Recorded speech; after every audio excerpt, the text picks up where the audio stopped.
প্রিয় দর্শক, আপনাদের স্বাগত ইস্পাহানি মির্জাপুর জিরো আওয়ারে। বৈশাখী টেলিভিশনের সমসাময়িক বিষয়ভিত্তিক আলোচনার নিয়মিত আয়োজন ইস্পাহানি মির্জাপুর জিরো আওয়ার। প্রতিদিনের মতো আজও নির্ধারিত একটি বিষয়ে কথা হবে। আজকের আলোচনার শিরোনাম সংস্কারে সরকার, মাঠে সমন্বয়করা। দুজন অতিথি আমাদের মাঝে উপস্থিত রয়েছেন কথা বলবার জন্যে, তাদের সঙ্গে পরিচয় হয়ে নিচ্ছি। আমার ডানে প্রথমেই আছেন দৈনিক প্রথম আলোর যুগ্ম সম্পাদক সোহরাব হাসান। ধন্যবাদ আপনাকে। এরপরে আছেন বৈষম্য বিরোধী ছাত্র আন্দোলনের সমন্বয়ক তাহমিদ আল মুদ্দাসির চৌধুরী। দুজনকে স্বাগত আজকের এই অনুষ্ঠানে। ধন্যবাদ। এই দুই অতিথির সঙ্গে কথা চলবে, তবে তার আগে এক নজর দেখে নিচ্ছি বৈশাখী সংবাদের শিরোনাম। ছাত্র সমাজের আকাঙ্ক্ষা অনুসারে সংস্কার ও দেশ পুনর্গঠনের পর জাতীয় নির্বাচন হবে, ঢাকায় বিদেশি কূটনীতিকদেরকে জানিয়েছেন প্রধান উপদেষ্টা। রংপুরে গত মাসে শিক্ষার্থী সাইদ হত্যাকাণ্ডের সাবেক আইজিপি সহ ১৭ জনের বিরুদ্ধে মামলা, আজকেও শেখ হাসিনার বিরুদ্ধে কয়েকটি হত্যা মামলা হয়েছে। সাম্প্রতিক আন্দোলনে আহত আরও ২ শিক্ষার্থী মৃত্যু, হত্যাকাণ্ডগুলো মানবতা বিরোধী অপরাধ, সর্বোচ্চ শাস্তি নিশ্চিত করা হবে বলেছেন উপদেষ্টা আসিফ মাহমুদ। স্বাধীন গণমাধ্যম কমিশন গঠনের সম্ভাবনা জানিয়েছেন তথ্য উপদেষ্টা। ধাপে ধাপে পুরানো শিক্ষাক্রমে ফেরা হবে বলেছেন শিক্ষা উপদেষ্টা। এবং ঢাকা পুলিশের সাবেক গোয়েন্দা প্রধান হারুনের বিরুদ্ধে জমি দখল, খুন গুমের নানা অভিযোগ, কিশোরগঞ্জে রিসোর্ট সহ গড়েছেন বিপুল সম্পদ। প্রিয় দর্শক, দেখছিলেন বৈশাখী সংবাদের শিরোনাম। ফিরছি আলোচনায় আজকের দুই অতিথির সঙ্গে। আমরা আজকে আলোচনার জায়গাটি রেখেছি যে সংস্কার সরকারের যে অবস্থান, সেখান থেকে যে কর্মকাণ্ডগুলো পরিচালিত হচ্ছে সেই জায়গাটি, আবার মাঠ এই জায়গাটি। আমরা দেখেছি যে যারা এই বৈষম্য বিরোধী ছাত্র আন্দোলনের তারা এখনও মাঠ পর্যায়ে আছেন এবং তাদের যে দাবি দাবাগুলো আছে সেই বিষয়ে বিভিন্ন সময় বিভিন্নভাবে তারা তাদের জায়গাগুলো আবারও স্মরণ করিয়ে দিচ্ছেন এবং তারা যে সংস্কারগুলো চেয়েছেন সেগুলো হচ্ছে কিনা সে ব্যাপারে তারা মাঠ পর্যায়ে একটা নজরদারিও রেখেছেন। আবার আমরা একটু দেখলাম, যেমন যদি আমরা যেদিনটা পেরিয়ে এলাম সেই দিনে জায়গাটা যদি দেখি যে প্রধান উপদেষ্টা তার কাজের পরিধির ৩টি জায়গা উনি স্পষ্ট করেছেন। উনি প্রথমে যেটা বলেছেন সেটা হচ্ছিল যে ছাত্রদের আকাঙ্ক্ষার সাথে মিল রেখে সংস্কার, দেশ পুনর্গঠন এবং নির্বাচন, উনি এভাবে ওনার প্রায়োরিটিগুলি উনি তৈরি করেছেন। তার মানে হচ্ছিল প্রথমে সংস্কারের জায়গাটি উনি রেখেছেন এবং সেটাকে যথেষ্ট গুরুত্বের সঙ্গে তিনি বিবেচনা করেছেন। তার বক্তব্যেও তিনি সেটি বলেছেন। বিদেশি কূটনীতিকদের সঙ্গে যে বৈঠক ছিল সেখানে তিনি কথাগুলো বলেছেন। তো সেই জায়গাগুলো মাথায় রেখে আলোচনাটা শুরু করছি। প্রথমেই যাচ্ছি বৈষম্য বিরোধী ছাত্র আন্দোলনের সমন্বয়ক তাহমিদ আল মুদ্দাসির চৌধুরী, আপনার কাছে। মাঠ পর্যায় থেকে আপনারা গোটা বিষয়টিকে তদারকি করবার জন্য এই সময়ের সিদ্ধান্তগুলো আপনাদের কি, বা আপনারা কিভাবে সক্রিয় থাকছেন? আচ্ছা, আপনারা যেহেতু জানেন আসলে বিপ্লবের পরবর্তী সময়েও আমরা দেখেছি যে আমাদেরকে বিভিন্ন দাবি দাওয়া নিয়ে মাঠে থাকতে হচ্ছে এবং আমরা দেখতে পাচ্ছি যে আগের সরকারের দেয়া বিভিন্ন জায়গা থেকে, বিভিন্ন যেমন হচ্ছে জুডিশিয়ারি থেকে, সচিবালয়, মন্ত্রণালয়গুলো থেকে, ইভেন পুলিশ প্রশাসন থেকে, বিভিন্ন জায়গা থেকে আমাদেরকে বিভিন্ন ধরনের বাধা হচ্ছে আমরা পাচ্ছি। তো প্রত্যেকটা জায়গাতে আমরা আসলে সংস্কারের জন্য আমাদেরকে মাঠে থাকা লাগছে, প্রতিবাদ করা লাগছে এবং দেখানো লাগছে যে সরকার যেভাবে আগাচ্ছে বা হচ্ছে কোন জায়গাগুলোতে স্পেসিফিকভাবে সংস্কার করা প্রয়োজন। আপনারা দেখতে পারেন যে স্বরাষ্ট্র উপদেষ্টা যখন বক্তব্য দিচ্ছিলেন, যে বক্তব্যগুলো আসলে সাধারণ মানুষের ইচ্ছার প্রতিফলন হচ্ছে না এবং মনে হচ্ছিল তিনি আসলে একটি স্বৈরাচার গোষ্ঠীকে পুনর্বাসন করার চেষ্টা করছেন, তখন কিন্তু ছাত্র জনতা সেটার প্রতিবাদ করেছে এবং প্রতিবাদের অংশ হিসেবেই তাকে তার হচ্ছে একটি পদ নামিয়ে দেওয়া হয়েছে। তো এখান থেকে আসলে পরিষ্কার যে আমরা আসলে মাঠে আছি এবং আমাদের মাঠের যে পরিকল্পনাটা এখন আপাতত আমাদের পরিকল্পনা থাকবে যারা হচ্ছে আহত হচ্ছেন এবং আহত হয়েছেন, যারা নিহত হচ্ছেন, শহীদ হয়েছেন, তাদের পরিবারকে দেখা, তাদের যে দেখাশোনা করা, তাদের ঠিকমতো চিকিৎসা হচ্ছে কিনা এবং আমাদের দাবির প্রেক্ষিতে অলরেডি সরকার থেকে একটি তালিকা চাওয়া হয়েছে যারা আহত হয়েছেন, চিকিৎসার দায়িত্ব সরকার নিচ্ছেন। তো আমাদের এখন যেটি কাজ, যে সামগ্রিকভাবে আমাদের যারা আহত হয়েছেন তাদের খোঁজ খবর রাখা, তারা ঠিকমতো চিকিৎসা পাচ্ছেন কিনা এবং যারা শহীদ হয়েছেন তাদের পরিবারকে যে সাহায্যটুকু করা দরকার সেই সাহায্যটুকু করা। এবং পাশাপাশি যখনই আমরা দেখব যে সরকার বা হচ্ছে প্রশাসন যেটা সাধারণ মানুষের এবং ছাত্রদের যে চাহিদা সেটির বিপক্ষে যাচ্ছে, তখনই আমরা চেষ্টা করব একটি যৌক্তিক আন্দোলনের মাধ্যমে সেই দাবি দাওয়াগুলো আদায় করার জন্য।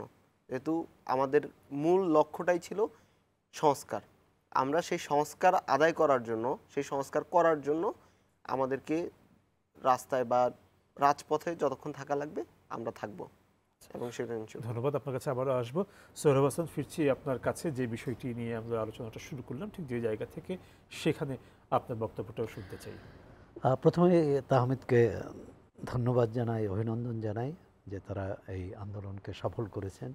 এই আন্দোলনটা শুধু শিক্ষার্থীদের আন্দোলন নয়, এতে গণমানুষের আন্দোলনে পরিণত হয়েছে এবং সবার অংশগ্রহণেই কিন্তু বিদায়ী সরকার পদত্যাগে বাধ্য হয়েছেন এবং নতুন সরকার গঠিত হয়েছে এবং সেটিও শিক্ষার্থীদের, আন্দোলনকারী শিক্ষার্থীদের অভিপ্রায় অনুযায়ী। এবং এই অন্তর্বর্তী সরকার কিভাবে মানে তার উপর একটি আন্দোলনকারীদের নজরদারি থাকবে, কিন্তু একই সঙ্গে এটি কিন্তু বেশ কঠিন হবে। শিক্ষার্থীরা কিন্তু কিছুদিন পর মানে গতকাল থেকে বিশ্ববিদ্যালয় খুলেছে।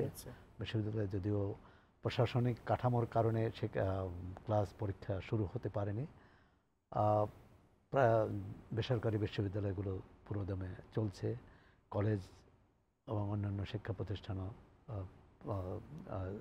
শুরু হয়েছে শিক্ষা কার্যক্রম। সেক্ষেত্রে আমি মনে করি যে আন্দোলনকারী শিক্ষার্থীদের বা নেতৃবৃন্দের শিক্ষাঙ্গনের স্বাভাবিক পরিবেশটা নিশ্চিত করাটা প্রথম দায়িত্ব। তারপর বিভিন্ন মন্ত্রণালয়, বিভাগ, সরকারের অন্যান্য যে বিভাগ আছে, প্রতিষ্ঠান আছে, সংস্থা আছে, প্রধান উপদেষ্টা তার এক ধরনের পথনকশা বা রোডম্যাপ ঘোষণা করেছেন, সংস্কার, পুনর্গঠন এবং নির্বাচন।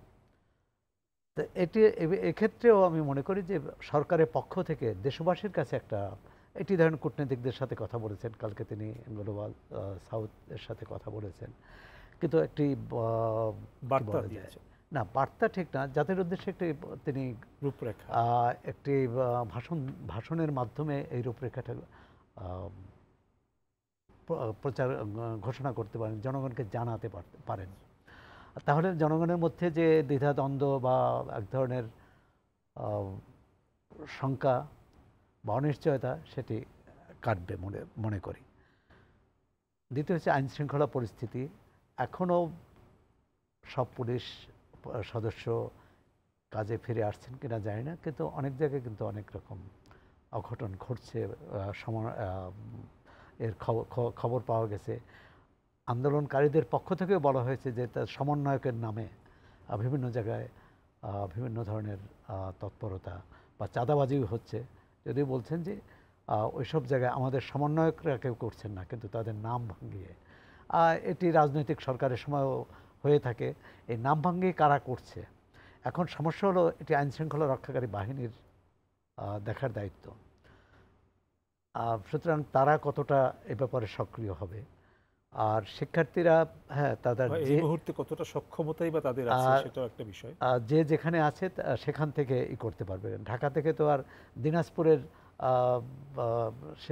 দিনাজপুরের আইনশৃঙ্খলা পরিস্থিতি বা চাঁদাবাজি হচ্ছে কিনা সেটা নজরদারি করা যাবে না, সেখানকার সমন্বয়কদের করতে হবে। তাহলে এক অর্থে তারা মাঠ পর্যায়ে তাদের তৎপরতা থাকবে, শিক্ষাঙ্গনে তাদের নিজস্ব, এত বেশিরভাগই হয়তো 2-4 জন বা একটা অংশ হয়তো বিশ্ববিদ্যালয়ের চত্বর পার হয়ে গেছেন, মানে পাশ করে গেছেন, বেশিরভাগই কিন্তু এখনও তারা ক্লাস পরীক্ষার মধ্যে আছেন। সুতরাং সেটি যাতে ব্যাহত না হয়, জনগণের অংশগ্রহণ এটি কিভাবে হবে, গণকমিটি করে বা স্থানীয়ভাবে এটি কি করে সম্ভব।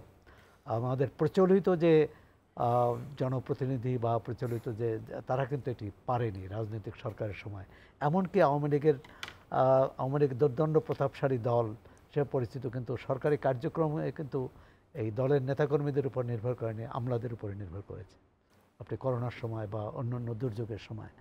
আর সুতরাং এই ক্ষেত্রে একটা জনগণের সম্পৃক্ততা, শুধু সমন্বয়ক না, শুধু শিক্ষার্থী না, হতে পারে শিক্ষার্থী, জনগণ, বিভিন্ন শ্রেণী পেশার মানুষের অংশগ্রহণের সম্মিলিত একটি উদ্যোগ, এলাকা ভিত্তিক হতে পারে, প্রতিষ্ঠান ভিত্তিক হতে পারে, তাহলে সেই নজরদারিটা বাড়বে। আর সরকারের পরিকল্পনাটা আমি মনে করি যে জনগণকে ব্যাখ্যা করা উচিত, জানানো উচিত যে আমরা কতটুকু পর্যন্ত। আর এখানে একটু সময়সীমারও ব্যাপার আছে। আমি একটা হতে পারে স্বল্পমেয়াদী, এই মুহূর্তে করণীয়, একটা হচ্ছে মধ্যমেয়াদী এবং আরেকটি হচ্ছে চূড়ান্ত পর্যায়ে আমরা কী করব। আবার আরেকটি প্রশ্ন আছে, অনেকেই বলেন যে এই সরকার, অন্তর্বর্তী সরকার যদি সব কাজ করে ফেলে তাহলে নির্বাচিত সরকারের জন্য তো কিছু থাকবে না। তো সেটা তো নিশ্চয়ই চায় না। এই সরকারই চেয়েছে, আর আন্দোলনকারী শিক্ষার্থীরাও চেয়েছেন যে গণতান্ত্রিক ধারায় দেশ পরিচালিত হবে। এটি হচ্ছে একটি অস্বাভাবিক অবস্থার মধ্যে দিয়ে সরকার পরিবর্তন হওয়ায় অন্তর্বর্তী সরকার প্রয়োজন হয়েছে। এটি যদি আমাদের সংবিধান অনুযায়ী যেমন ক্ষমতা হস্তান্তরের যে পদ্ধতি আছে, অর্থাৎ নির্বাচনের মাধ্যমে ক্ষমতা হস্তান্তর, সেটি যদি থাকতো, মানে সেই পদ্ধতি যদি পূর্ববর্তী সরকার অনুসরণ করত, তাহলে তো এই গণ আন্দোলনের প্রয়োজন হতো না। যে মানুষ যাকে চাইবে সে ক্ষমতায় থাকবে, যাকে চাইবে না সে ক্ষমতার বাইরে থাকবে। কিন্তু অর্থাৎ একটা স্বৈরতান্ত্রিক পদ্ধতি জনগণের উপর চাপিয়ে দেওয়ার কারণেই কিন্তু জনবিস্ফোরণ হয়েছে। আরেকটি কথা বলবো যে এখানে একজন সমন্বয়ক আছেন, এই আন্দোলনের একটা বৃহত্তর অংশ সাধারণ মানুষ, গরিব মানুষ, খেটে খাওয়া মানুষ, রিক্সা চালক, হকার, দিনমজুর, এদের কাছে রাষ্ট্র কিন্তু হচ্ছে তার দুবেলার খাবারটা ঠিক মতো পায় কিনা, তার ঘরে বিদ্যুৎ সরবরাহ থাকে কিনা, তার সন্তান স্কুলে যেতে পারে কিনা, বা যেতে না পারলে তাকে যাওয়ার কীভাবে ব্যবস্থা করা হয়, আমি মনে করি এর দিকে নজর দেওয়া উচিত। কারণ আর এই মুহূর্তে নিত্যপণ্যের দাম যেভাবে বেড়েছে, এটি 5 তারিখের পর যে নাটকে পরিবর্তন হয়েছে তা না। একটা মানুষের মধ্যে এই উদ্বেগ, উৎকণ্ঠা, মানে নিত্যপণ্যের দাম নিয়ে এই উদ্বেগটা কিন্তু আছে। এখন রাতারাতি এটা পরিবর্তন হবে না, এটা ঠিক, কিন্তু বিকল্প যে সরবরাহ ব্যবস্থাগুলো, প্রথমত হচ্ছে আগের সরকারে যে দুর্নীতি, অনিয়ম, চুরি হয়েছে, সেটা বন্ধ করলে এক ধরনের স্বস্তি থাকবে। আর টিসিবি বা সরকারি যে ব্যবস্থাপনা আছে, এই মুহূর্তে আমি মনে করি বিকল্প ব্যবস্থায়, মানে মানুষের কাছে অপেক্ষাকৃত কম দামে এই নিত্যপণ্য, চালসহ, চাল, তেল, যেগুলো একেবারেই অপরিহার্য, এগুলো পৌঁছানো খুব জরুরি। আর আমরা দেখেছি যে এই যে ট্রাকের সামনে লাইন দিয়ে খাদ্য পণ্য দেওয়া হতো, এক ধরনের লোক দেখানো। আপনি ঢাকা শহরে 2 লাখ লোক, তার মধ্যে যদি ধরে নেই 50 লাখ লোক গরিব, মানে এটি পাওয়ার দাবিদার, কিন্তু 50 লাখ তো দেওয়া হতো না, দেওয়া হতো 10,000কে, 20,000 বা 50,000 বা 5 লাখ। এখন তার মধ্যেও কিন্তু ওই তালিকার মধ্যে কিন্তু অনেক গড়বড় ছিল, যে স্বজনপ্রীতি, নিজের আত্মীয় স্বজন, দলপ্রীতি, মানে দলের লোকের বাইরে পেতে না। আরেকটি বড় এখানে তাহমিদ আছে, আপনারও দৃষ্টি আকর্ষণ করছি, আমরা কিভাবে এটা করতে পারি। ঢাকা শহরের যে গরিব মানুষ, তাদের বেশিরভাগই কিন্তু ভোটার হচ্ছে নিজ এলাকায়, মানে গ্রামে। ঢাকা শহর তার আবাসস্থল না, তার জন্য ঢাকা শহর না, তিনি জীবনের তাগিদে ঢাকা শহরে এসেছেন, এবং এখানে কার্ডটি কিন্তু তার এখানকার না। এবং এই জনপ্রতিনিধিরা, এবং এটি হয়তো নির্বিশেষে সব সরকারে আমলই, জনপ্রতিনিধিরা দেখতেন যে কার্ড দেওয়ার সময় ভোটার কিনা, অর্থাৎ তার ভোটার না, সুতরাং তাকে কার্ড দেওয়া হতো না। এরকম লাখ লাখ আছে ঢাকা শহরে, যে রিক্সা চালক, দিনমজুর, অটো চালক, যারা ঢাকার ভোটার নয়, তারা কার্ড পান না। আবার গ্রামে যেহেতু থাকেন না, তারাও পান না। আমি মনে করি এই ক্ষেত্রে নজরদারিটা সারা দেশব্যাপী এই নজরদারিটা থাকা উচিত।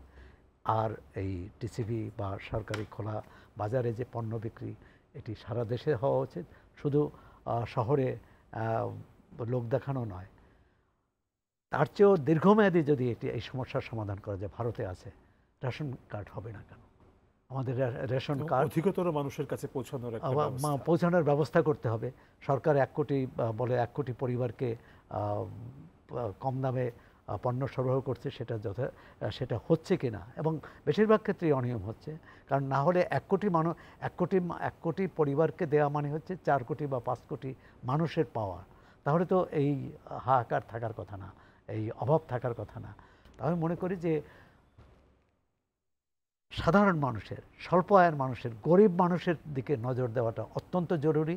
কারণ তারা কিন্তু এই দেশের একটা বড় অংশ মানে কি, আপনি যদি এখনও 20% আমরা যদি দারিদ্র্যসীমার নিচে ধরি, তাহলেও তাদের সংখ্যা 4 কোটি। ধন্যবাদ সোহরাব হাসান। তাহমিদ আল মুদাসসির চৌধুরী, ফিরছি আপনার কাছে।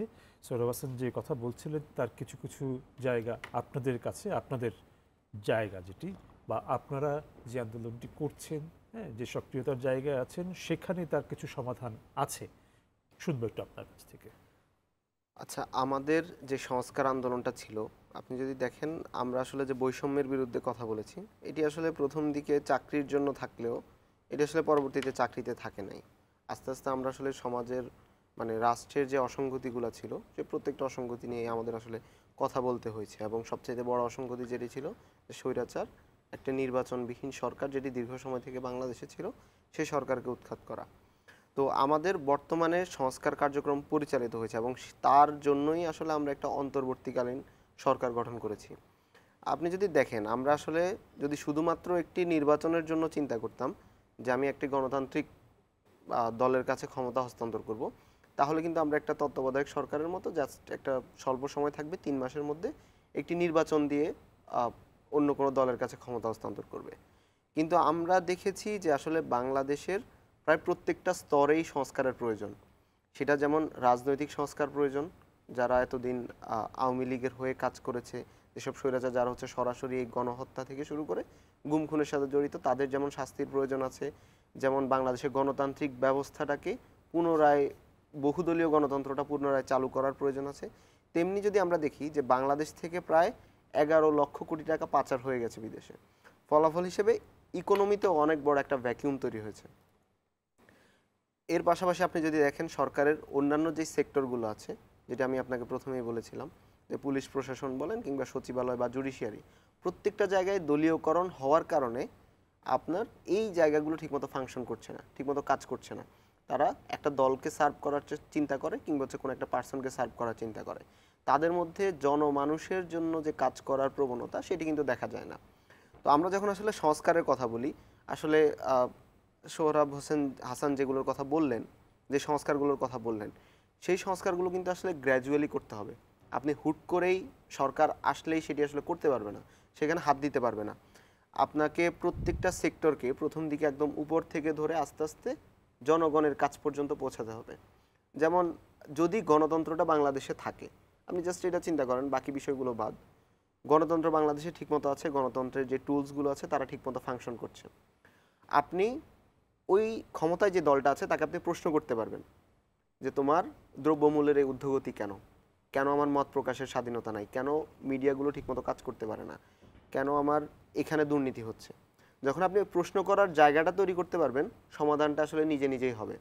ডেমোক্রেসিকে কেন আমরা আসলে রাষ্ট্র পরিচালনার একটা নিয়ম হিসেবে, বেস্ট ওয়ে হিসেবে আমরা দেখি, কারণটা হচ্ছে এটাই যে আপনি মত প্রকাশ করতে পারবেন, আপনি প্রশ্ন করতে পারবেন। তো আমরা ধীরে ধীরে আমাদের যে জায়গাগুলোতে সংস্কারের প্রয়োজন, সিস্টেমটাকে চেঞ্জ করা প্রয়োজন, যেমন নির্বাচন কমিশন।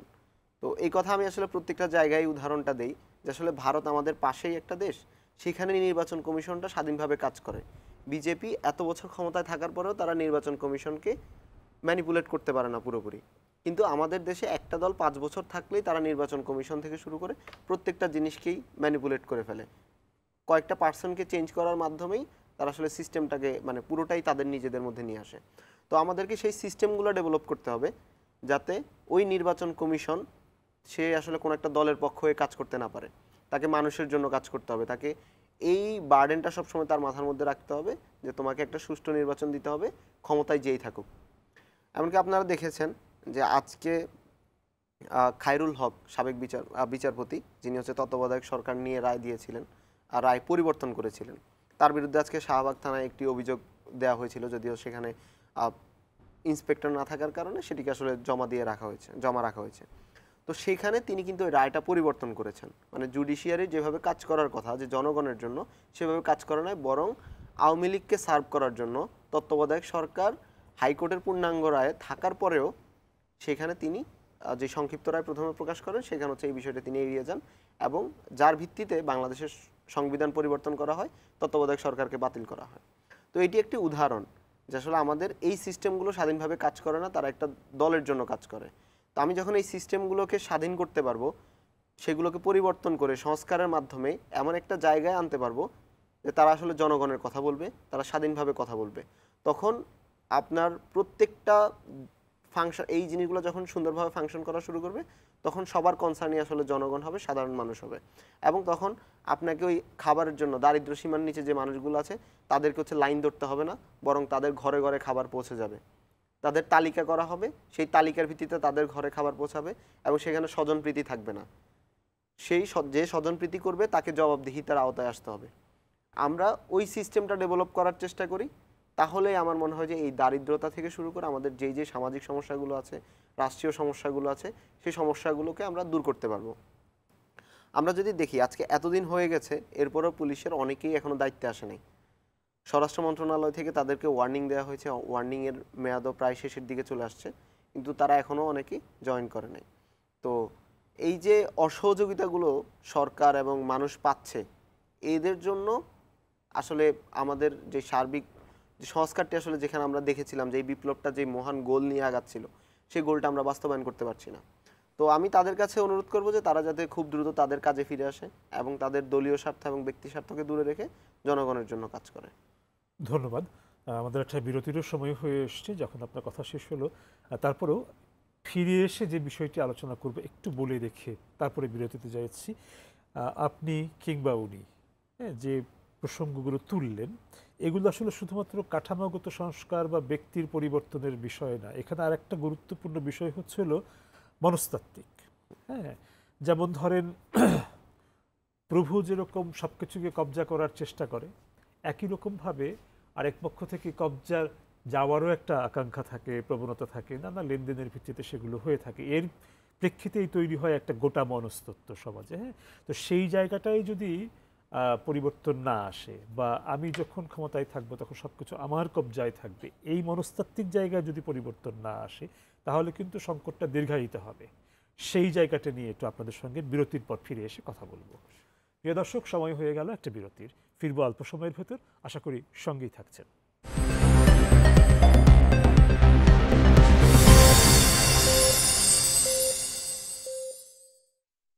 প্রিয় দর্শক, আপনাদের আবারও স্বাগত ইস্পাহানি মির্জাপুর জিরো আওয়ারে। ধন্যবাদ বিরতির সময়টুকু আমাদের সঙ্গে থাকার জন্যে।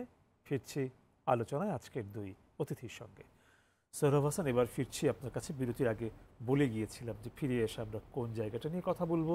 সেটা হচ্ছে এই যে পরিবর্তনের বা এই যে সংস্কারের কথা বলা হচ্ছে, এর একটি বড় জায়গা আসলে মনস্তাত্ত্বিক। সেই জায়গাটাতে আসলে কিভাবে কাজ করার সুযোগ আছে বা কিভাবে করা যেতে পারে, করা উচিত, শুনবো আপনার কাছ থেকে। এই মনস্তাত্ত্বিক সমস্যা বা মানসিক বা সাংস্কৃতিক যে মানুষ গঠন, এটি খুব গণতন্ত্রের জন্য খুব যেমন অপরিহার্য, তেমনি একটি বড় চ্যালেঞ্জও। এটি শুধু আমাদের মতো উন্নয়নশীল দেশ নয়, উন্নত দেশগুলোতেও আমরা দেখছি তো গত সাম্প্রতিককালে গণতন্ত্রের অবনতি বিভিন্ন দেশে, এবং স্বৈরতন্ত্র এবং কর্তৃত্ববাদের উত্থান। গণতন্ত্র হচ্ছে একটি সংস্কৃতি। এই সংস্কৃতি লালন আমি যদি ব্যক্তি পর্যায়ে না করি, পরিবার থেকে না করি, প্রতিষ্ঠান থেকে না করি, রাষ্ট্রে গণতন্ত্র প্রতিষ্ঠা করা কঠিন। আমাদের এখানে বড় বড় আন্দোলন হয়েছে, নেতা হয়েছেন, আমরা মুক্তিযুদ্ধের মধ্যে দিয়ে দেশ স্বাধীন করেছি, কিন্তু গণতান্ত্রিক রাষ্ট্র প্রতিষ্ঠা করতে পারিনি। সংবিধানে গণতান্ত্রিক রাষ্ট্র প্রতিষ্ঠার যেসব অঙ্গীকার ছিল সবগুলো আমরা বাতিল করে দিয়েছি, মানে কার্যক্রম সংবিধানে রেখেছি আর কি, সংবিধানে রেখেছি। সুতরাং এই কাজটি খুবই কঠিন, এবং এটি একদিন 2 দিন বা এমনকি এক সরকার 2 সরকার হবে না। 53 বছর ধরে যে রাষ্ট্র ব্যবস্থা চলে আসছে, সেটা কোনোভাবেই গণতান্ত্রিক বলা যাবে না, কোনো সরকার এমনই। আওয়ামী লীগ সরকার তো বাড়াবাড়িটা বেশি করেছে, যেহেতু তারা 15 বছর ক্ষমতায় ছিল। তার আগের সরকার ধরুন, বিএনপির রাজনৈতিক কি বলবো, তার অপরাজনীতির কারণে তার বিএনপিও কিন্তু ক্ষমতায় থাকতে চেয়েছিল, যে কোনোভাবে একটি নির্বাচন করবে। সেনা সমর্থিত সরকার বা সেনাবাহিনী বলবো, যে সেনাবাহিনীর হস্তক্ষেপে সেটা পারেনি। 2 বছর চেষ্টা হলো এটাকে কিভাবে গণতান্ত্রিক করা যায়। একটি কাজ করেছে যেটা দৃশ্যমান তাদের, বা আরও অনেক কাজ করেছে, কিন্তু এই যে কি বলে পরিচয়পত্র সহ যে ভোটার তালিকা, খুবই অভিনব বা খুবই জরুরি, কিন্তু সেটা করেছিল কি জন্য? ভোটের অধিকার নিশ্চিত করার জন্য তো, কিন্তু নিশ্চিত তো হলো না। মানে আমাদের এখানে যতগুলো বিধান করা হয় তার ফাঁক ফোকর খোঁজা, এবং সেটাকে এই বিধানগুলোকে কীভাবে অকার্যকর করা যায়।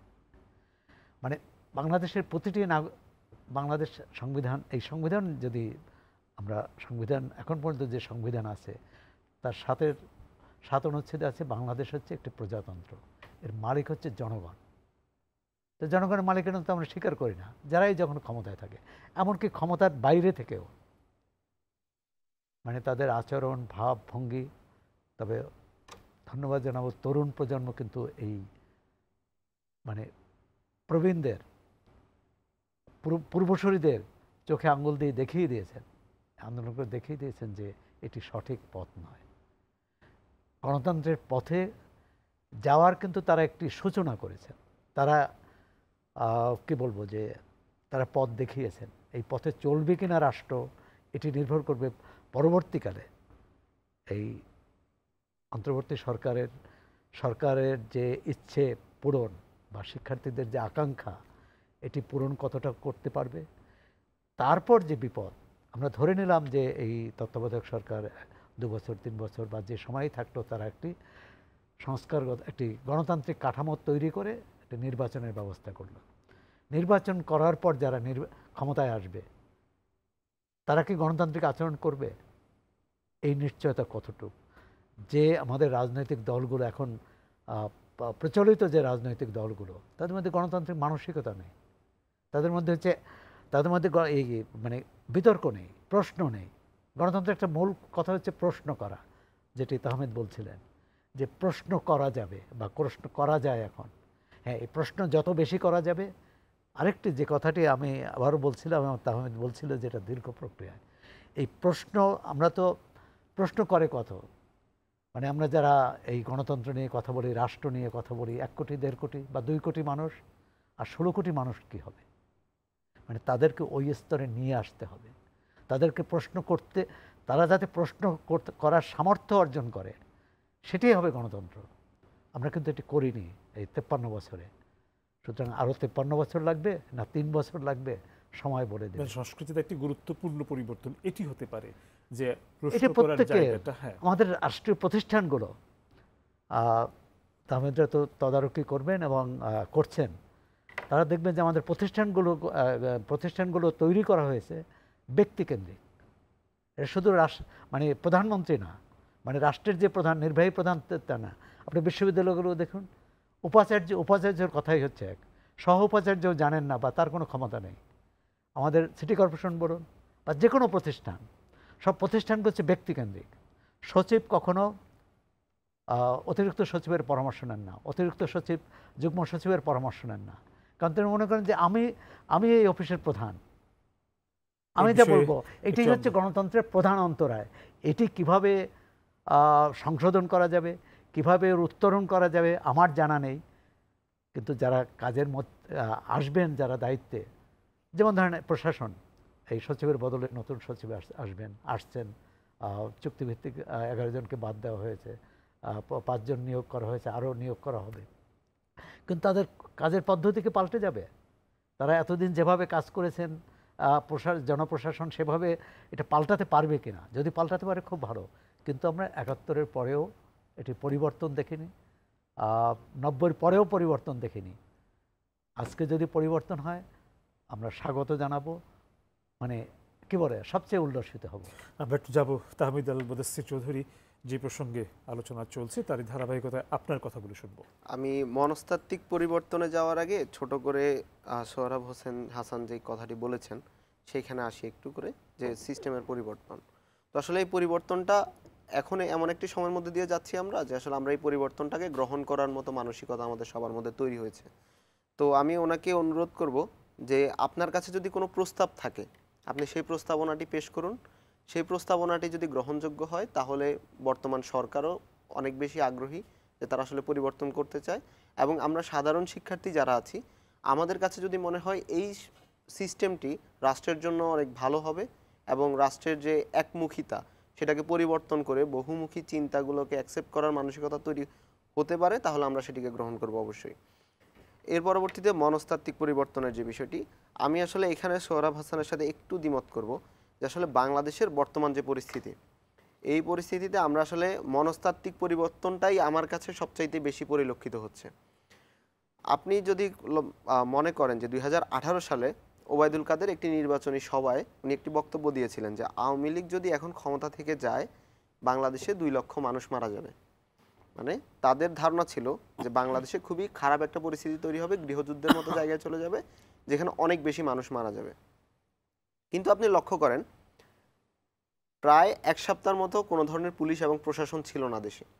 তারপরেও আপনার এই ক্ষয়ক্ষতির পরিমাণটা আসলে কতটুকু আপনি দেখেন।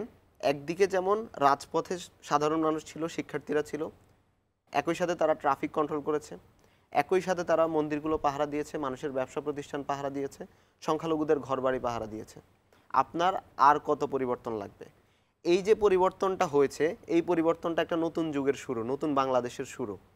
আমাদের সবার এই পরিবর্তনটাকে অ্যাকসেপ্ট করা দরকার।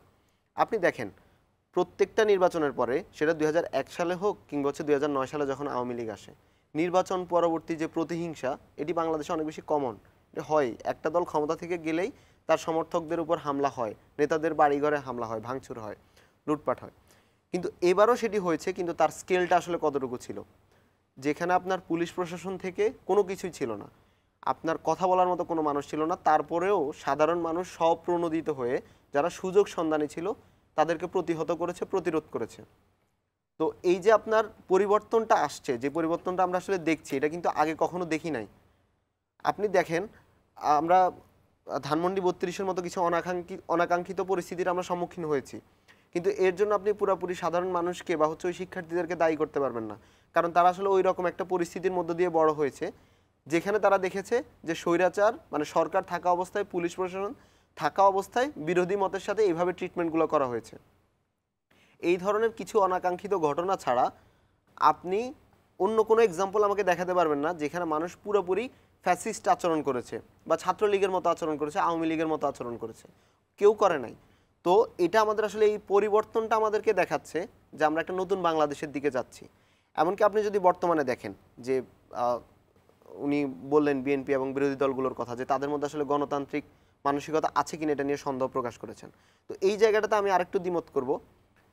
আপনি দেখেন যখনই বাংলাদেশের সরকার মানে পুলিশ ছিল না, সরকার পতন হলো, তখন কিন্তু বিএনপি, জামাত বা অন্যান্য যে বিরোধী দলগুলো ছিল বা বর্তমানে রাজনৈতিক দলগুলো আছে, তারা কিন্তু তাদের হাইকমান্ড থেকে পরিষ্কার করে জানিয়ে দিয়েছে যারা তৃণমূলে যেসব নেতাকর্মীরা আছেন যারা এইসব ধরনের লুটপাট এবং ভাঙচুরের সাথে জড়িত তাদের বিরুদ্ধে ব্যবস্থা নেওয়া হবে, এবং আমরা অনেকাংশেই দেখেছি তাদের বিরুদ্ধে ব্যবস্থা নেওয়া হয়েছে।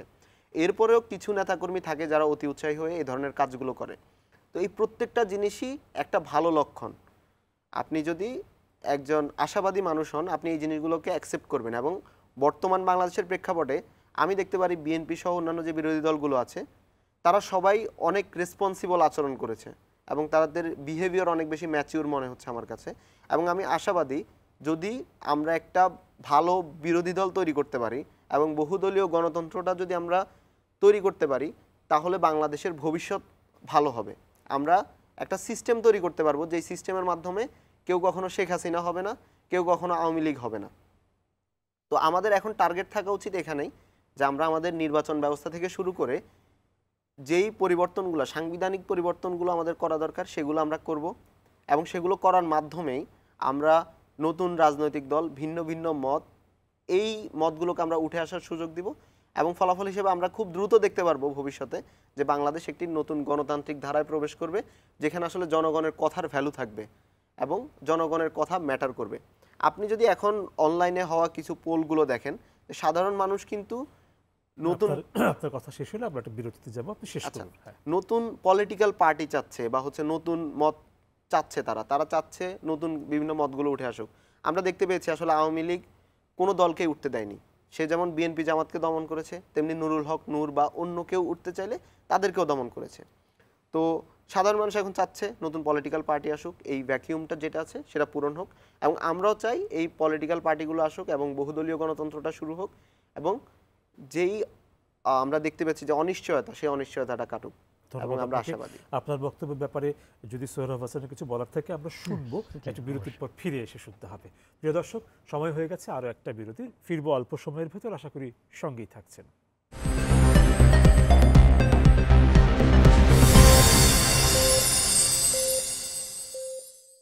প্রিয় দর্শক, আপনাদের আবারও স্বাগত জানাচ্ছি ইস্পাহানি মির্জাপুর জিরো আওয়ারে।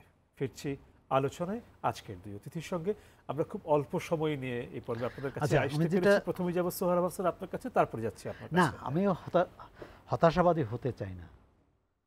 আমি যেটা বলছি যে এই যে পরিবর্তনটা, এটি ঠিক এই যে ছাত্র বন্ধুরা যে সমাজকে একটা ধাক্কা দিয়েছে, শুধু সরকার পরিবর্তন করে না, একটা সামগ্রিকভাবে রাষ্ট্র সমাজকে ধাক্কা দিয়েছে। এই যদি এখন আমাদের প্রচলিত রাজনৈতিক নেতা দল যদি ভালো আচরণ করে, গণতান্ত্রিক আচরণ করে, সেটি কিন্তু এই ধাক্কার ফল। কিন্তু আমি বলছি যে এই ধাক্কার অভিজ্ঞতা শেষ হয়ে যাওয়ার পর, অর্থাৎ ধরুন এই 2 বছর এই অন্তর্বর্তী সরকার থাকলো, এরপর নির্বাচিত সরকার এই আচরণ করবে, আর সেই নিশ্চয়তা চাই।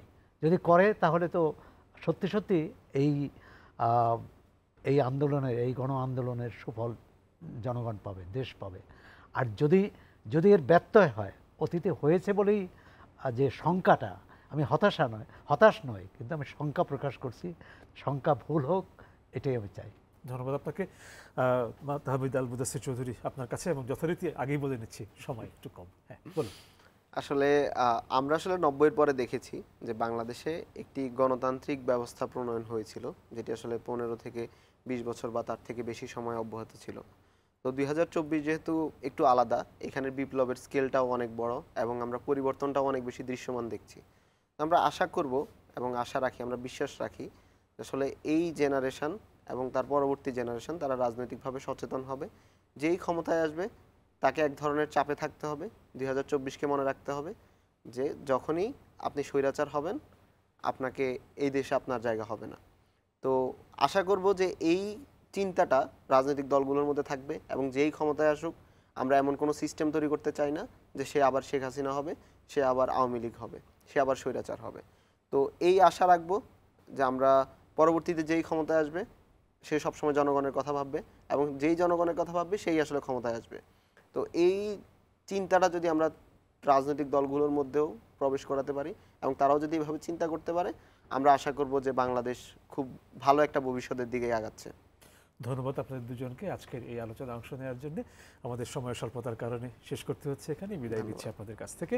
প্রিয় দর্শক, বিদায় নিচ্ছি আপনাদের কাছ থেকেও। কাল আবারও দেখা হবে, কথা হবে অন্য কোনো বিষয়ে আলোচকদের সঙ্গে। সেই পর্যন্ত সবাই ভালো থাকুন, সুস্থ থাকুন, শুভরাত্রি।